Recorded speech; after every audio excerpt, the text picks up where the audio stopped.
Linus Tech Tips coverage of Computex 2013 is powered by Western Digital. Our trusted gaming gear partner is Corsair Vengeance, and our trusted retail partner is ncix.com. Hey guys, we're here at the ECS booth to check out their new machine and domination line of motherboards. Sorry about that. These are Z87 chipset boards, and holy cow, if you look at the domination ones, that is blingin. Their CPU socket is plated with gold, and it just looks pretty awesome. If you're one of those lucky few people that got the limited edition SwiftTech block, that would go so well with that. I can't even begin to explain how well that would go with that. The red color scheme is actually the same, so these two are Z87h3-ax models.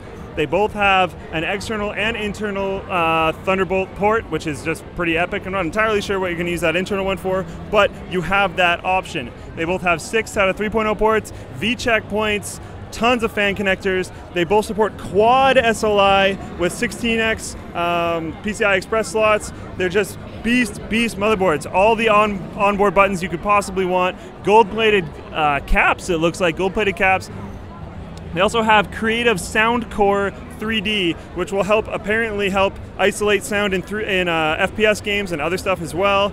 They've got, where was the other thing? Dual killer gigabit LAN ports. Apparently they interviewed some gamers and decided that gamers don't like it when they lag, which is, I guess anyone could have told them that. But they interviewed some gamers, they support team complexity, so they probably interviewed them, and they decided that it might be a good idea to throw killer networking on their boards. When we moved down to their Z87h3-a2x boards, which are slightly chopped down versions of the previous boards we were just looking at, you lose the dual Thunderbolt, you lose stuff like that, but they're still very, very nice high-end boards. You still got 6 SATA 3.0 ports, you still have V-check points, you still have all that kind of stuff.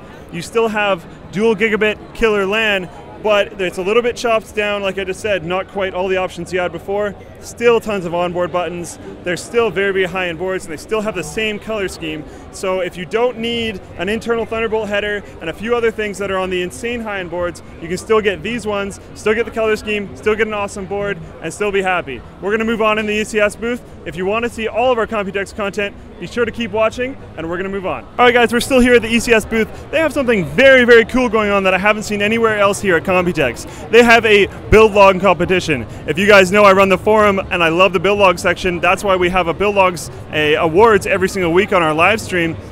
These things are insane. They have a huge competition. They're giving away 1 million new Taiwanese dollars to whoever wins this competition. So we're going to do a really, really quick run through of the top 5 that they have brought here. So what you're supposed to do is go to www.facebook.com/ECS and vote on which one you think is the best. I haven't had enough time to actually see everything here, so I'm just going to go over some really general stuff. This thing looks absolutely nuts. You can see right angle graphics card with an extension, which is nuts. It's water cooled. You got dominators on there. This thing's insane. He's got some custom cabling going on. He's got custom lights going on. He built the whole freaking thing. This top can drop down to actually, in my opinion, look better, but right now he's trying to show off all the hardware. Considering he's at ECS, he wants to show off ECS's hardware. It looks absolutely amazing. Down here you've got some triggers, you've got some Vandal switches, a LCD panel. This thing's crazy. Just everything's going on, and it's just an absolute beast. It's apparently called the Orthus. So if we can back up here and check out the next one, this one is very, very different compared to the last one we were looking at. This one's very, very minimalistic. It looks very, very classy. He sleeved his cables to go along with the board.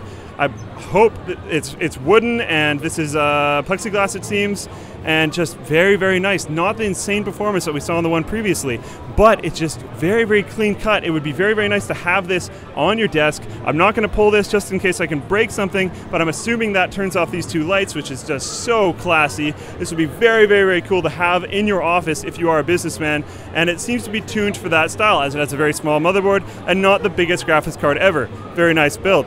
Then we come down here and we get to your industrial design. Very, very heavy metal, sharp, sharp, sharp. It looks very, very nice. Huge radiators there, massive, massive reservoir. Very cool. We come around this side and you see the water-cooled graphics cards, which are just absolutely awesome. Very, very nice sleeving. It looks very, very tight. Not sure where he got that from, but it could be $1 million PC because of how nice it looks. It looks like it was all done by him. Very, very nice heat shrink cuts. The whole thing just looks absolutely amazing. Like I said, industrial design. We've got a nice LCD panel up here where he can control different fan speeds and pump speeds and lighting, which is just very, very, very cool. Come down to another one. This is actually 2, but it's submitted by 1 person. Again, industrial design, aggressive, looks like a tank. Not like the classy one that we saw previously, but still looks like a tank. You can see he's got some custom painting going on, looks very military. This one looks just nuts. There's lights going off everywhere, it looks very Gundam. I'm not exactly sure how he did this, but that's very cool. It's from a Vexer, so it's probably something awesome.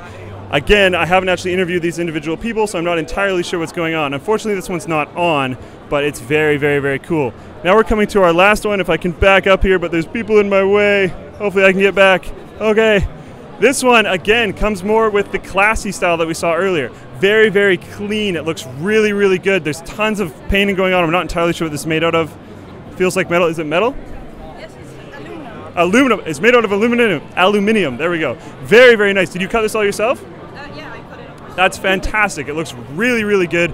I like the minimalistic styles for build logs, so the big aggressive ones, while they're very, very cool, not necessarily my style. I like the more subtle ones, like the one previously and this one. Like I said previously, you guys can go on facebook.com/ECS, vote which one you think is the best. They will get a ton of money, so make sure you go and support which modder case you think is the best. Thanks for watching, and we're going to continue. All right, guys, just before we left the ECS booth, I came by their Thunderbolt demonstration. So what they've done here is they put 5 Thunderbolt drives in here and hooked up a Thunderbolt monitor.